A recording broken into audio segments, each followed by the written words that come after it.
Well, children's hospitals across the country, including right here on our island, are seeing an extraordinary increase in the number of RSV cases. Doctors here tell us that they've never seen it this bad before. News 12 Long Island investigative reporter Rachel Yankunis explains now how a local hospital is handling this early surge in cases.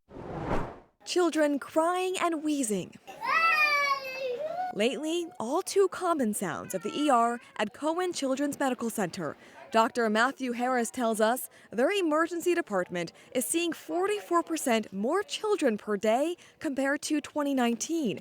The majority of cases are children with RSV. The hospital is using every inch of free space to make room for patients. Every children's hospital in the region has been above 100% capacity for several weeks now. When there are no available beds, where are these patients placed? We're using all sorts of alternative care spaces, and that includes, for example, our surgical recovery unit, our MRI unit. While this has certainly been a test and a stress on the system, we've really been able to mobilize resources to meet that demand. And has this happened before where you had to mobilize those resources? Certainly this is the first time in the last decade, if not even further back, that we've had to mobilize resources to this extent. Dr. Harris says it's not just the volume of cases that's concerning, but it's the timing. He's never seen it this bad this early, and they haven't even reached their peak.